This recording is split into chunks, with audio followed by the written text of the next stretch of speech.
থেকে? আচ্ছা, যে বিষয়টি জানার জন্য সেটি হচ্ছে দুই একটি গণমাধ্যমে রিটার্নিং কর্মকর্তা, দু একজন রিটার্নিং কর্মকর্তা, হাউস টিউটর, বিভিন্ন ভোট কেন্দ্রের দায়িত্বপ্রাপ্ত শিক্ষক এবং হচ্ছে যারা বিভিন্ন প্যানেলে ভোট করছেন তাদের অভিযোগের ভিত্তিতে গণমাধ্যমে প্রকাশিত হয়েছে দুর্ভাগ্যজনকভাবে যে ছাত্রদলের বিপি প্রার্থী আবিদ ভোট কেন্দ্রে প্রবেশ করে আচরণবিধি লঙ্ঘন করেছে। যেটি বলা হয়েছে এটি এক ধরনের ভুল তথ্য বলে আমরা মনে করি। আমরা আপনাদেরকে স্মরণ করে দিতে চাই, ঢাকা বিশ্ববিদ্যালয় কেন্দ্রীয় ছাত্র সংসদ 2025-এর যে আচরণবিধিটি তৈরি করা হয়েছে সেখানে 12 খতে বলা হয়েছে নির্বাচনী কর্মকর্তা কর্মচারী, প্রার্থী, পোলিং এজেন্ট, রিটার্নিং কর্মকর্তা, অফিসার কর্তৃক অনুমোদিত ব্যক্তি ব্যতীত অন্য কেউ ভোট কেন্দ্রে প্রবেশ করতে পারবে না।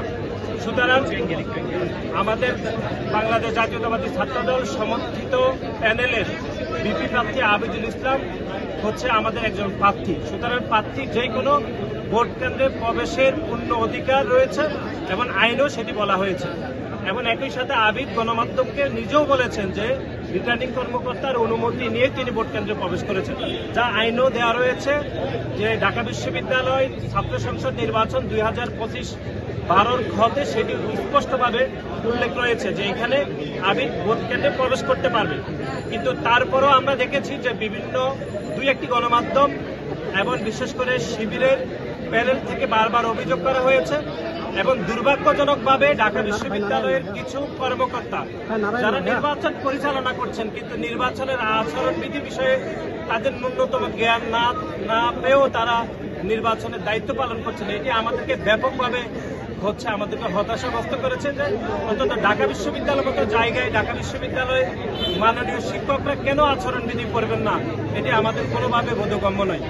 এবং দুই একজন শিক্ষক শিবিরের প্যানেলের যারা প্রার্থী, বিশেষ করে বিপি প্রার্থী এবং জিএস প্রার্থী, তারা যে ভাষায় কথা বলছেন ঢাকা বিশ্ববিদ্যালয়ের কয়েকজন সম্মানিত শিক্ষক ঠিক একই ভাষায় কথা বলছেন বলে আমাদের মনে হচ্ছে। এবং শিবিরের পক্ষ থেকে আজকে অভিযোগ করা হয়েছে যে বাংলাদেশ জাতীয়তাবাদী ছাত্রদল যে 100 মিটারের মধ্যে আমরা যে প্যানেল সিটগুলো বিতরণ করছি তারা এটি অভিযোগ করেছে। অথচ আপনারা দেখেন, আমরা এর আগেও দেখিয়েছি যে তারা গত কয়েকদিন ধরে গুপ্তভাবে ঢাকা বিশ্ববিদ্যালয়ের শিক্ষার্থীদের পকেটে, ঢাকা বিশ্ববিদ্যালয়ের শিক্ষার্থীদের হাতে তারা এই গোপন প্যানেলটি তারা কিন্তু দিচ্ছে। আমাদের পক্ষে থেকে তো কোনো অভিযোগ করা হয়নি, আমরা তাদের অভিযোগের বিপরীতে আমরা এটি দিয়েছি। সুতরাং আমরা মনে করি ঢাকা বিশ্ববিদ্যালয় যেহেতু এখানে 39টি ভোট দিতে হবে, শিক্ষার্থীরা হয়তো ভোট কেন্দ্রে গিয়ে সংখ্যা বলে যেতে পারে, সেই জন্য আমরা মনে করি এটি শিক্ষার্থীদের সহায়তার জন্য বিভিন্ন প্যানেল তারা যে কোনো প্যানেল দিতে পারে, এটি আচরণবিধির কোনো লঙ্ঘন হবে না বলে আমরা মনে করি। এবং বাংলাদেশ জাতীয়তাবাদী ছাত্রদল এই ভোট কেন্দ্রের 100 মিটার দূরে আমাদের সহায়তা কেন্দ্র আমরা স্থাপন করেছি, সেটাও নিয়ে মিথ্যাচার করা হয়েছে।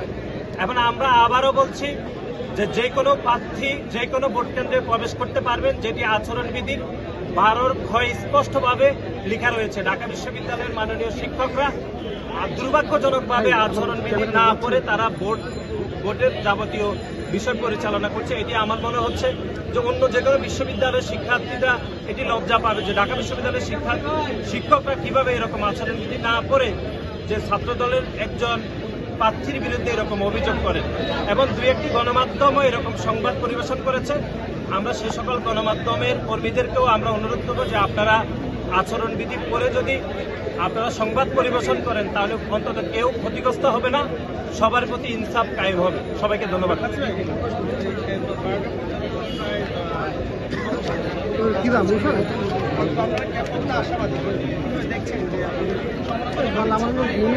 দেখুন, আমরা খুবই আশাবাদী, শিক্ষার্থীদের মধ্যে থেকে আমরা ইতিবাচক সাড়া পাচ্ছি।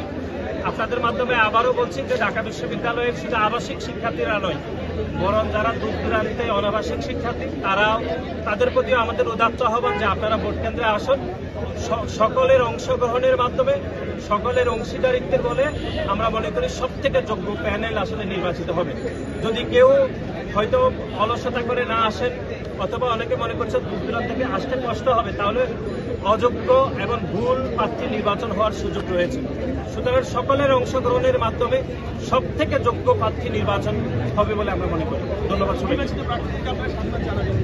বাংলাদেশ জাতীয়তাবাদী ছাত্রদল প্রথম থেকে এই ডাকসুর বিষয়ের প্রতিটি পদক্ষেপকে আমরা অত্যন্ত ইতিবাচক দিয়েছি। বিশ্ববিদ্যালয়ের সাথে আমাদের পারস্পরিক সৌহার্দ্যপূর্ণ সম্পর্কের ভিত্তিতে আমরা কাজ করছি। সুতরাং যে রেজাল্ট হোক, বাংলাদেশ জাতীয়তাবাদী ছাত্রদল সেই রেজাল্ট অবশ্যই মেনে নেবে। আসসালামু আলাইকুম।